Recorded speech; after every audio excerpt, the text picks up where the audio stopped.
Halo semuanya, sebelumnya izinkan saya memperkenalkan diri terlebih dahulu. Saya David Rubiansyah, biasa dipanggil David. Saya dari kelas A, Prodi Teknik Pertanian dan Biosistem Universitas Padjadjaran. Di sini saya akan mengidentifikasi jenis-jenis alat-alat yang ada di stasiun klimatologi. Selain jenis-jenis, saya juga akan menjelaskan fungsi, cara penggunaan, serta lokasi yang tepat untuk disimpan. Mungkin saya akan langsung saja ke yang pertama, yaitu adalah Campbell Stock.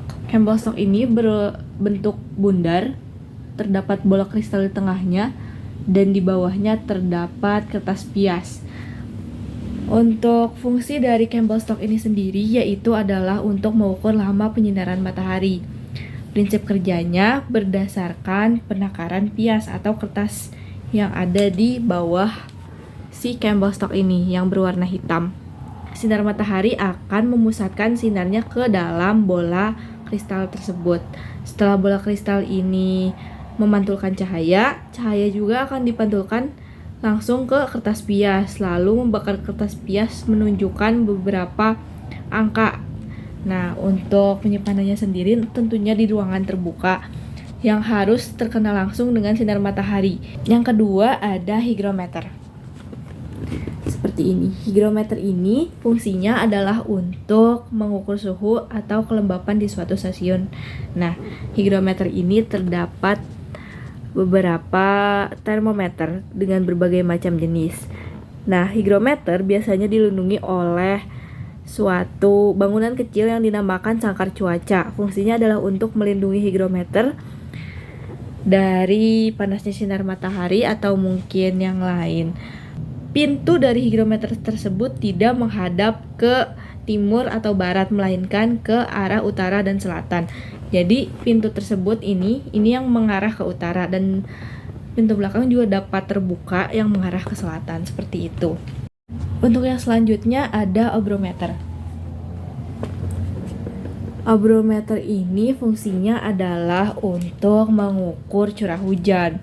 Jadi cara kerja obrometer ini, air ketika hujan turun, air akan masuk dari sini, lubang atas dari obrometer, selanjutnya akan turun ke bagian tabung. Di tabung obrometer ini, air akan tertampung, lalu setelah air tertampung, keran akan dibuka manual dari sini menuju ke gelas ukur. Jadi, perhitungan yang dilakukan oleh obrometer ini dilakukan secara manual dari gelas ukur yang akan diambil oleh pengamat ataupun petugas yang ada di stasiun klimatologi. Untuk letaknya sendiri tentunya di ruangan terbuka yang tidak tertutup oleh bangunan ataupun pohon-pohon besar serta dipagari. Kemudian alat yang selanjutnya adalah Hellman. Hellman ini disebut juga dengan pengukur curah hujan otomatis.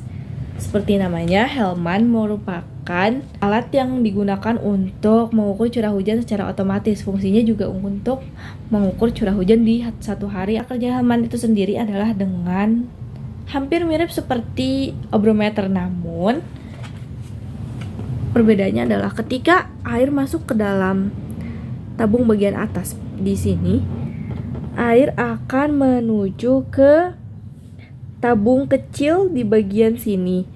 Nanti setelah tabung ini terisi penuh, air akan mengalir ke bagian bak penampung. Nah, sementara ketika ini penuh, pena akan bergulir mengisi tinta ataupun mencoret bagian kertas pias di sebelah sini. Oleh karena itu disebut otomatis karena tidak menggunakan baterai apapun, hanya menggunakan gear begitu saja. Nanti curah hujan dapat terlihat di kertas pias yang akan tergores oleh pena karena hujan turun.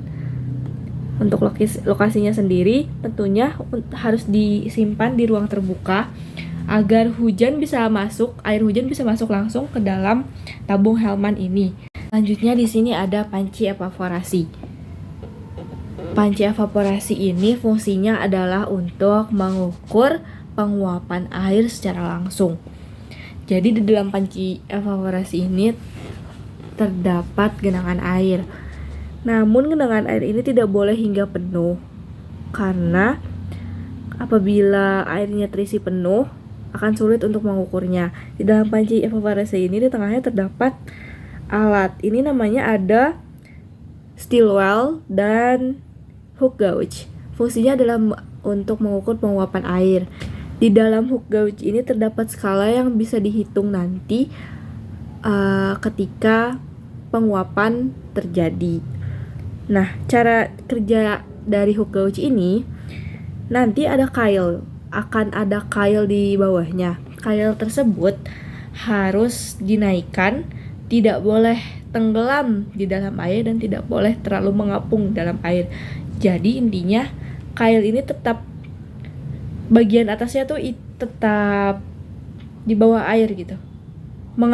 Hanya mengambang, tidak tenggelam dan tidak di atas dari air tersebut. Seperti itu. Untuk lokasinya sendiri, panci evaporasi ini biasanya diletakkan di stasiun klimatologi di ruangan terbuka, tidak boleh ada bangunan di samping-sampingnya ataupun pohon tinggi. Dan yang terakhir ada anemometer. Anemometer ini adalah sebuah alat yang berfungsi sebagai pengukur kecepatan angin.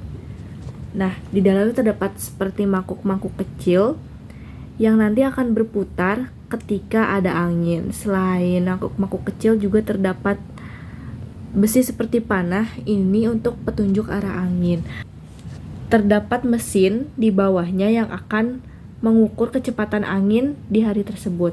Untuk lokasinya sendiri tentunya di lapangan terbuka, tidak ada bangunan ataupun pohon-pohon besar, dan harus dipagari. Semua stasiun klimatologi biasanya dipagari. Terdapat alat-alat seperti ini. Mungkin itu saja yang dapat saya sampaikan. Untuk kurang lebihnya saya mohon maaf. Wabillahi taufiq wal hidayah. Wassalamualaikum warahmatullahi wabarakatuh.